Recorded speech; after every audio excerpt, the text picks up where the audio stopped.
बच्चों good morning. आज मैं आपके लिए कुछ नया लेके आया हूँ। जैसा कि आपको हमें पता है कि आपकी बहुत दिनों से केमिस्ट्री क्लास नहीं हो रही है, आज 12 दिन हो चुके हैं, इसलिए मैंने सोचा कि मैं आपको केमिस्ट्री के थोड़े से टिप्स देने की कोशिश करूं। इसके लिए मैं आपके लिए आज से नया वीडियो बनाना शुरू कर रहा हूं जो कि केमिस्ट्री से संबंधित होंगे और जो आपके इंटर की क्लास के लिए जरूरी होंगे। अगर आपने मुझे अभी तक सब्सक्राइब नहीं किया है तो सब्सक्राइब करें और रोजाना फिजिक्स और केमिस्ट्री के लेक्चर्स का नोटिफिकेशन आप अपने फोन पर पाएं। तो इसमें मैं पहले दूसरा चैप्टर शुरू कर रहा हूं। चैप्टर का नाम है विलयन अथवा सॉल्यूशन। सॉल्यूशन क्या होता है, जैसे कि आप जानते ही हैं, बहुत कुछ देखा होगा, जानते हैं, जैसे नाम से पता चलता है कि कुछ चीज घुली हुई है, मिली हुई है, तो दो या दो से अधिक पदार्थों के समांगी मिश्रण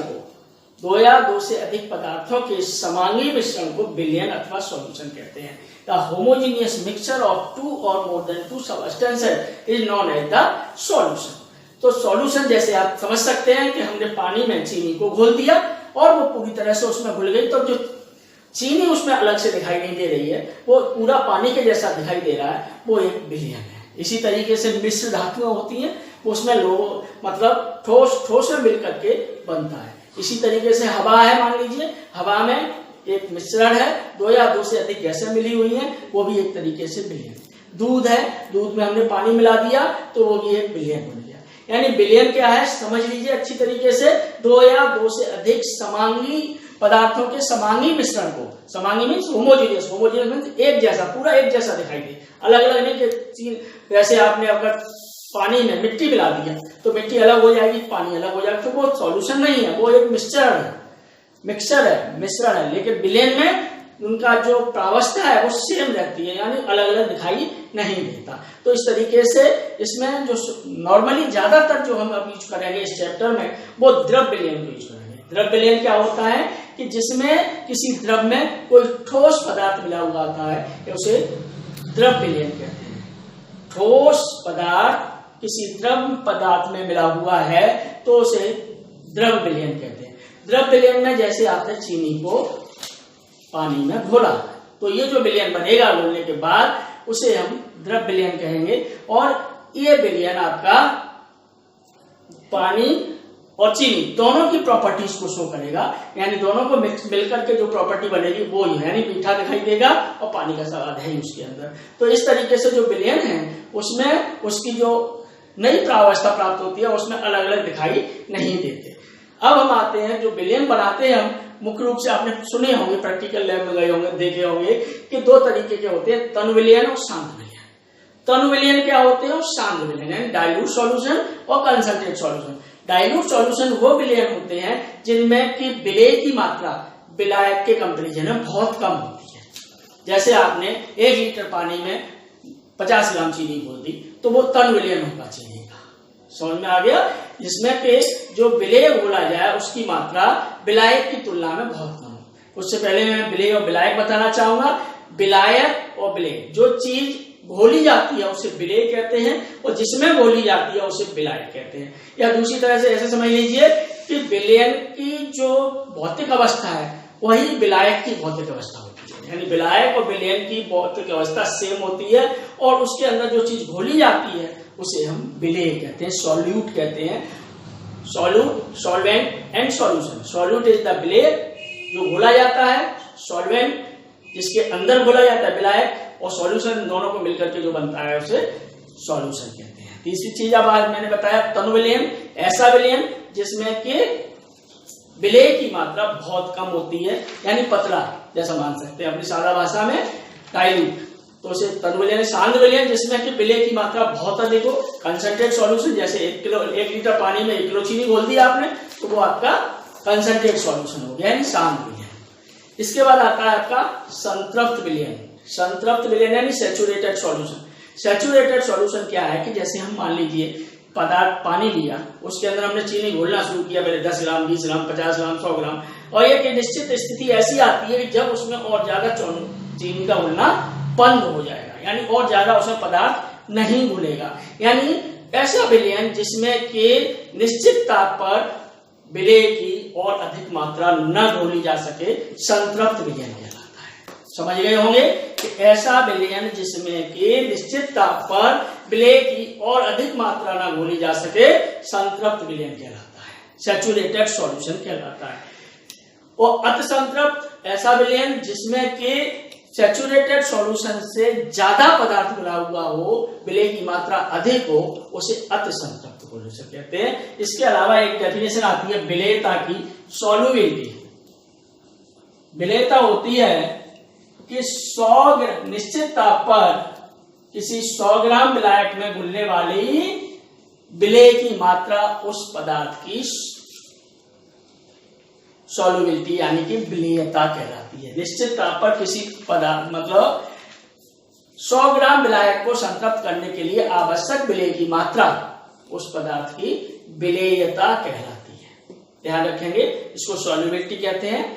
ये टॉपिक्स अब आपको आगे मैं बताऊंगा कि किसी विलयन की सांद्रता को कैसे व्यक्त करते हैं।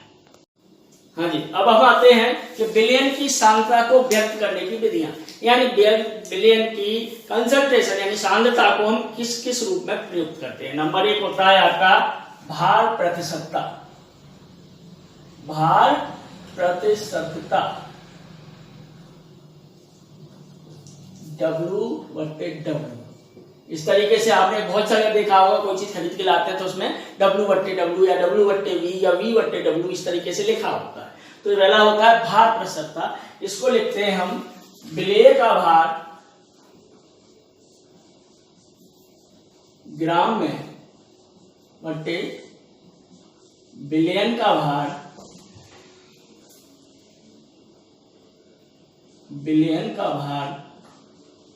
ग्राम गुणा 100%। इसे कहते हैं भार प्रतिशतता, W/W, भार प्रतिशतता। यानी कि अगर कहीं लिखा हुआ है जैसे 20% W/W, इसका मतलब यह है कि 100 ग्राम विलयन में विलेय 20 ग्राम गुणा हुआ है। 100 ग्राम विलयन में 20 ग्राम विलेय है, यानी इसमें विलेय का भार हो गया 20 ग्राम और विलायक का भार हो गया 80 ग्राम। विलयन का भार 100 ग्राम है। इसी टाइप से दूसरा है आयतन प्रतिशतता। आयतन प्रतिशतता यानी V/V, यानी आयतन प्रतिशतता का है सूत्र विलेय का आयतन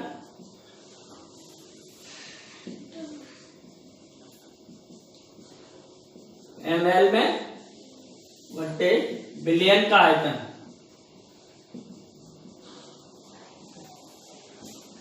ml इंटू 100%। जैसे कहीं लिखा हुआ है 10% V/V, इस मतलब विलेय का आयतन इसमें बराबर 10 ml और विलायक का आयतन जो होगा 90 ml। टोटल विलयन का आयतन। इस तरीके से आप आयतन प्रतिशतता ज्ञात कर सकते हैं, भार प्रतिशतता ज्ञात कर सकते हैं। तीसरी होती है भार आयतन प्रतिशतता।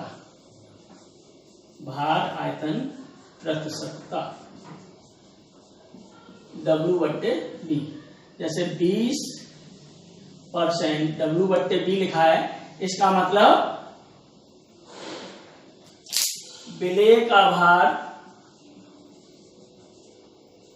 ग्राम में बटे विलयन का आयतन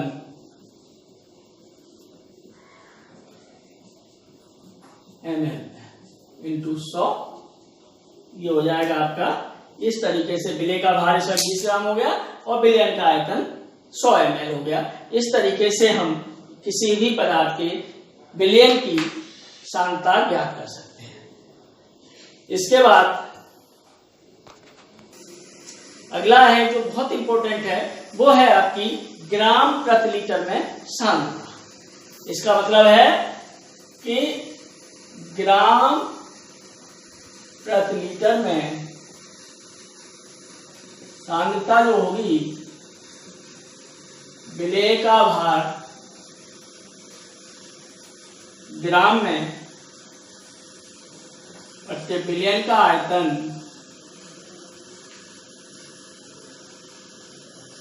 लीटर। आगे आप जब ज्यादा न्यूमेरिकल सॉल्व करेंगे तो इसका उपयोग ज्यादातर होगा। इसके बाद एक चीज आती है जिसको मैं बताना चाहूंगा आपको अगली डेफिनेशन बताने से पहले। अणुभार क्या होता है, तुल्यांकी भार क्या होता है, और इसकी अम्लता और क्षारकता।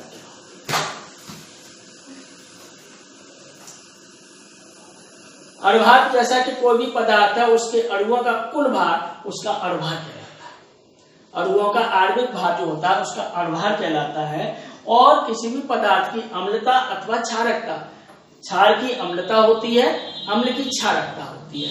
इसका मान अम्ल जितने हाइड्रोजन आइंस देता है विलयन के अंदर वो उसकी क्षारकता। जैसे H1 दिया, जैसे HCl है, इसकी जो क्षारकता होगी 1 होगी, 1 H देगा। ये H2SO4 है, इसकी क्षारकता 2 होगी, 2 आयन देगा।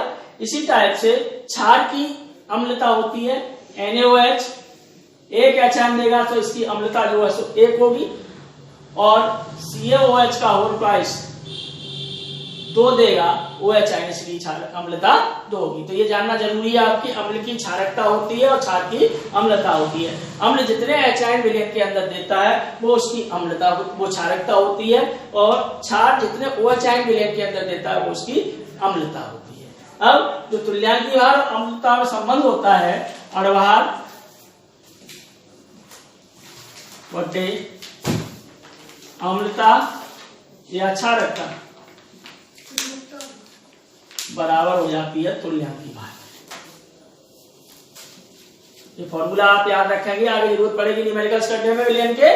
तो अम्लता अथवा क्षारकता से अगर अणुभार में भाग लगा देते हैं तो हमें तुल्यांकी भार उसका प्राप्त हो जाता है। तो इसके बाद अगली जो विलयन की सांद्रता व्यक्त करने की विधि है वो है नॉर्मलता। मोस्ट इंपोर्टेंट, आप लोग ध्यान रखें, नॉर्मलता।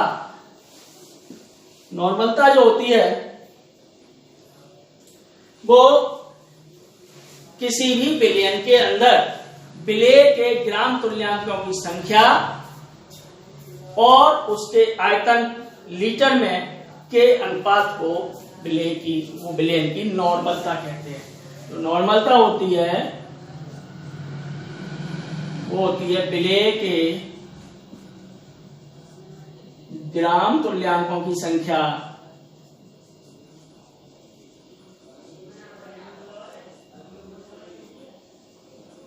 बट्टे विलयन का आयतन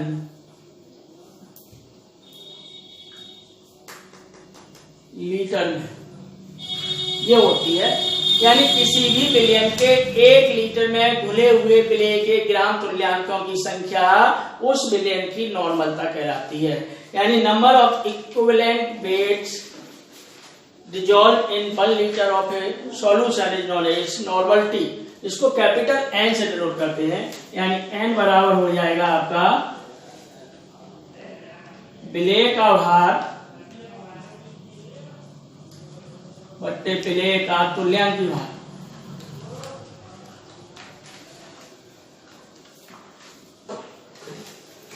बट्टे विलयन का आयतन लीटर।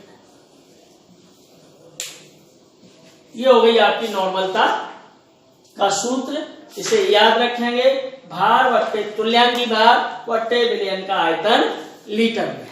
समझ में आ गया होगा, नहीं आया हो तो एक बार और समझ लें। किसी भी पदार्थ मतलब किसी भी विलयन में उसमें विलेय के ग्राम तुल्यांकों की संख्या बट्टे विलयन का आयतन लीटर में भाग लगाने पर आपको उसकी नॉर्मलता प्राप्त हो जाती है। उसे हम कैपिटल N से डिनोट करते हैं, कैपिटल N से डिनोट करते हैं। इसके अलावा अगर विलयन की नॉर्मलता N/2 है, N/2 है, तो इसे सेमी नॉर्मल विलयन कहते हैं।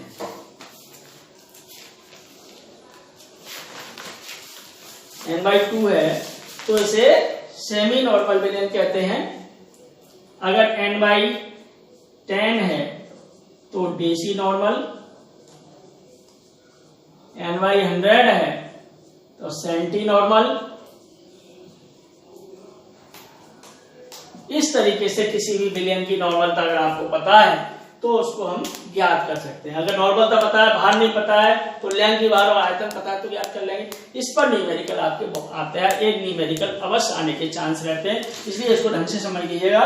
नॉर्मलता विलय के ग्राम तुल्यांकों की संख्या बट्टे विलयन का आयतन लीटर में, अथवा विलय का भार बट्टे विलय का तुल्यांकी भार बट्टे विलयन का आयतन लीटर में। अगर लीटर में नहीं मिली में है तो उसको लीटर में बदल लेंगे। ये 250 मिली है तो 250 बट्टे 1000, यानी 1 लीटर में 1000 ml होते हैं, मिलीलीटर होते हैं, इसलिए जब मिलीलीटर को लीटर में बदलेंगे तो 1000 का भाग लगा देते हैं।